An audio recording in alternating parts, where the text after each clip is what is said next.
warahmatullahi wabarakatuh. Selamat pagi, salam sejahtera, dan salam sehat untuk kita semuanya.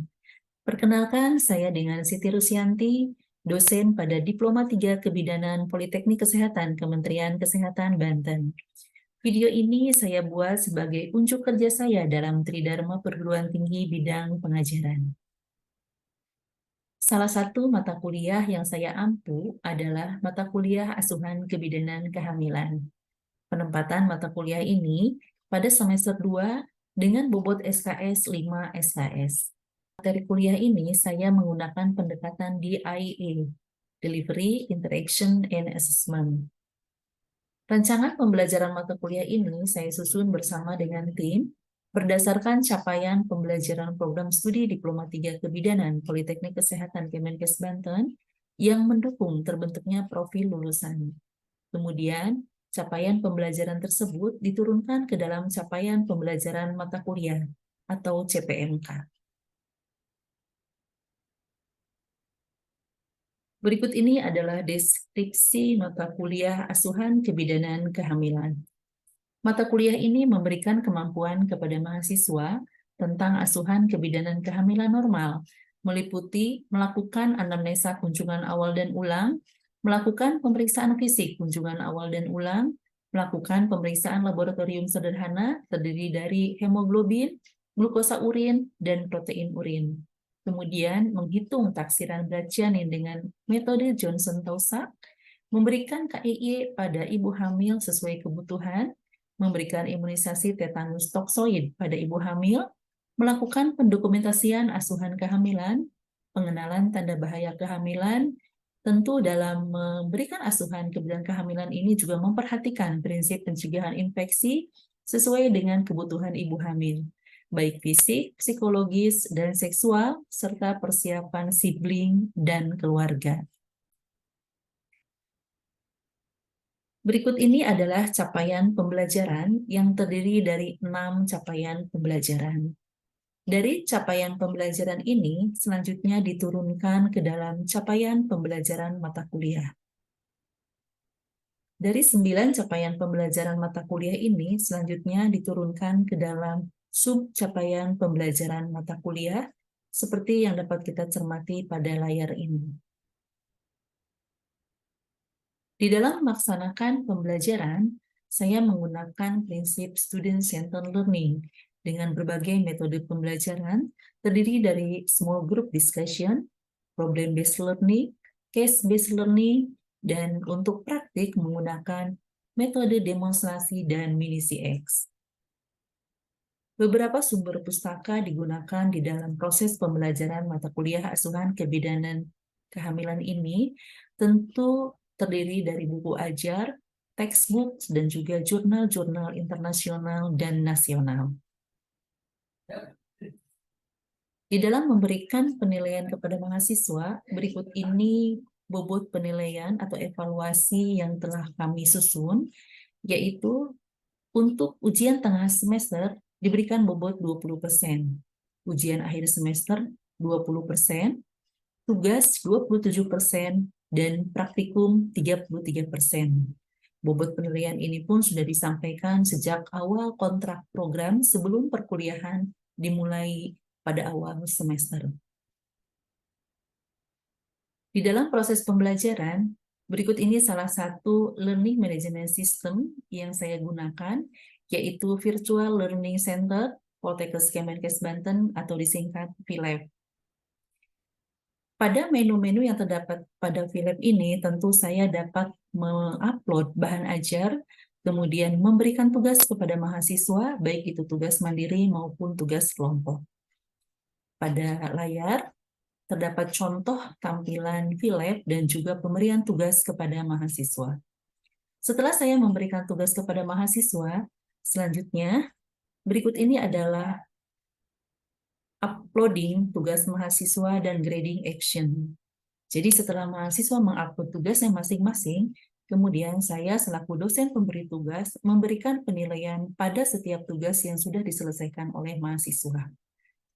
Demikian paparan terkait dengan pembelajaran mata kuliah asuhan kebidanan kehamilan. Dan berikut ini adalah cuplikan dari pembelajaran mata kuliah asuhan kebidanan kehamilan yang saya laksanakan di dalam kelas. Selamat menyaksikan.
Kemudian menorrhagia. Menorrhagia apa? Apa menorrhagia? Ya? Apa saya? Masa haidnya? Oh, berhenti.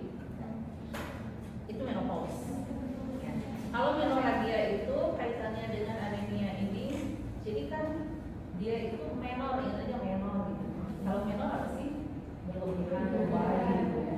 Berarti sama. Jadi menorrhagia itu adalah dia haid tapi berlebihan keluar darah. Ada nggak di sini? Jangan-jangan ada mahasiswa itu di sini. Jadi kalau misalnya menorrhagia saat sebelum hamil, ya, jadi dia sebelum hamil sudah anemia tuh, masuklah ke masa kehamilan masih anemia biasanya, gitu kan? Karena orang Indonesia itu kan jarang sengaja memeriksakan HB itu jarang. Sok ada nggak di sini? Dari mahasiswa itu 40 sekian, ada nggak yang sengaja? Aku hari ini mau ke lab memeriksa HB, ada nggak? Nggak ada. Ada juga mau nonton hari Minggu, ya. Kan gitu ya. Nah, artinya hati-hati. Kalau menorrhagia itu bisa menyebabkan anemia karena darahnya berlebihan, gitu ya. Baru 2 jam duduk kuliah nih, tembus banyak, ya, toilet lagi, 2 jam banyak, itu banyak faktor ya. Kalau penyebabnya banyak hormonal dan lain sebagainya. Tapi itu harus diantisipasi. Ya. Kemudian apalagi diet, dietnya hati-hati. Jadi sebenarnya kalau Kemenkes itu kan sekarang ada isi piringku, ya kan? Apa isi piringmu tadi saat kamu? Apa isi piringnya saya? Apa namanya? Indah. Apa isi? Indah. Isi piringnya apa tadi saat saya? Itu nasi, ayam, apa lagi?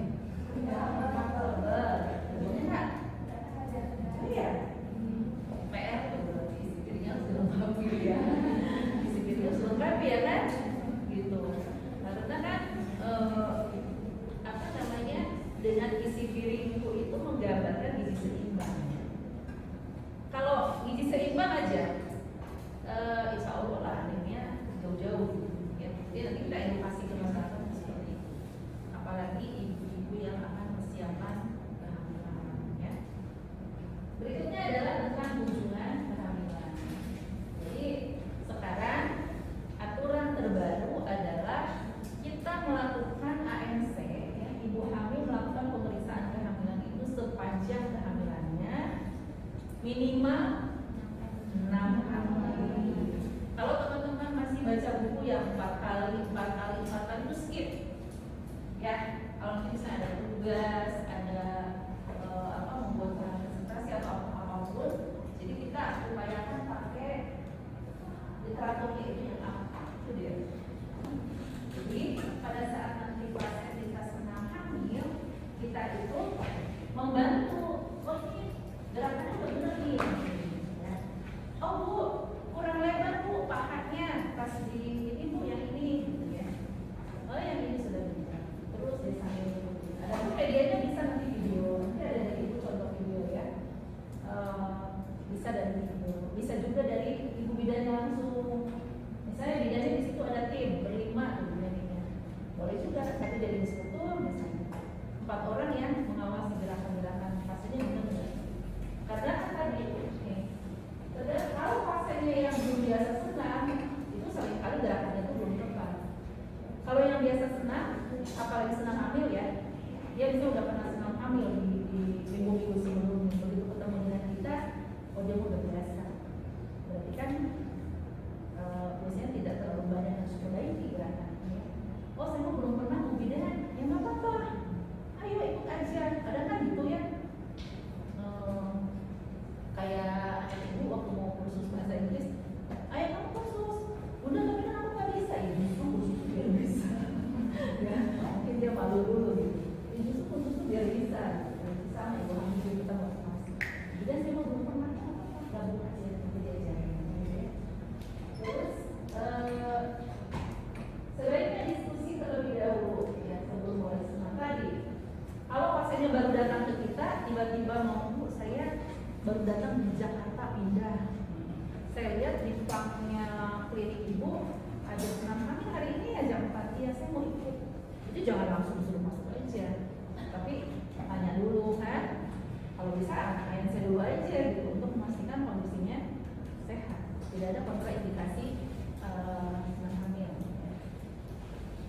Kemudian kita berikan nasihat nih, ya.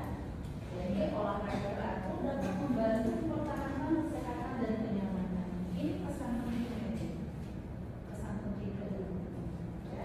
Supaya nanti dia kan melakukannya rutin, ya.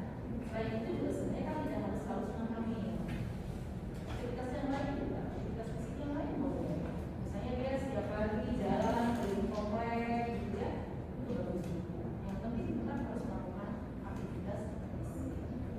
Kalau senang hamil ini tadi plus-plusnya adalah tadi kesehatan persalinan, perineumnya lentur, ya. Kalau yang lagi senang perineumnya lentur, nanti jarang ada robekan. Ini lagi ya. Ini nanti videonya bisa kita putar. Nanti mahasiswa berkelompok tadi yang punya kelompok boleh di sini atau di sebagian di web, silakan. Thank you. Ada pertanyaan? Ya, silakan. Mungkin Elisa. Elisa ya. Silakan. Boleh berdiri. Biar suaranya kencang. Ibu dan semuanya di sini perkenalkan diri, nama saya Elsa. Berarti ini bertanya, kan tadi kan ada langkah asuhan kehamilan jadi ya. Sedangkan di langkah asuhan kehamilan itu berarti penjelasan tentang riwayat, anamnesis, terus itu kan lebih ke pertanyaan yang agak tertutup ya Bu, yang ada riwayat sebelumnya kehamilan. Sedangkan kalau keterangan baru itu biasanya kalau belum kan ibu itu jarang terbuka kan ya, biar bagaimana caranya biar kita itu biar ibu itu terbuka sama kita yang kayak belum terlalu lama.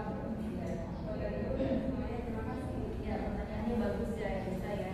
Jadi ada kekhawatiran pasiennya begitu ditanya-tanya dia jawabannya tidak memuaskan.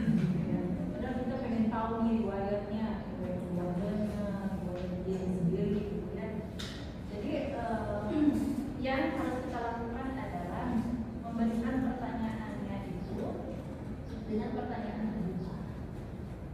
Ya, contohnya, ibu di keluarga ibu ada nggak yang mempunyai suatu penyakit yang bisa dijelaskan? Atau terkait dengan riwayat kesehatan sendiri. Oh, ibu ini hamil anak kedua ya. Waktu hamil yang lalu gimana Bu? Sehat nggak? Atau misalnya ada sesuatu yang tidak normal? Pakai bahasa yang tadi Bu. Yang pertama adalah jalin rasa saling percaya dulu. Harus saling percaya dulu. Pasien terutama pada kita. Ya, begitu kita butuhkan data apapun, termasuk betul nih pertanyaannya, termasuk ada yang sensitif kan? Kita kan kaji juga tentang hubungan seksual ya. Itu kan sensitif ya. Jangan-jangan nanti bidan muda itu juga malu tanyanya. Ya tetap tanya. Ibu, jadi pakai maaf dulu.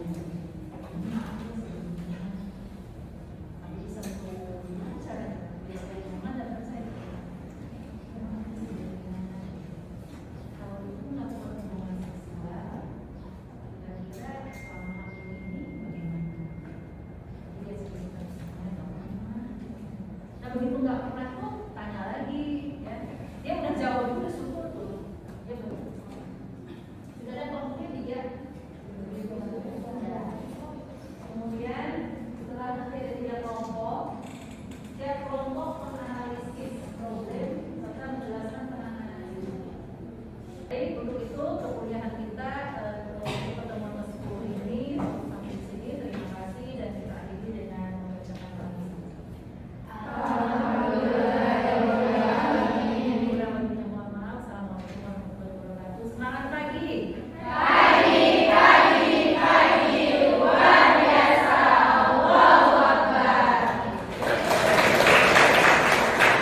Demikian pemaparan deskripsi diri UKTPT bidang pengajaran saya. Terima kasih atas perhatiannya. Wassalamualaikum warahmatullahi wabarakatuh. Salam sehat.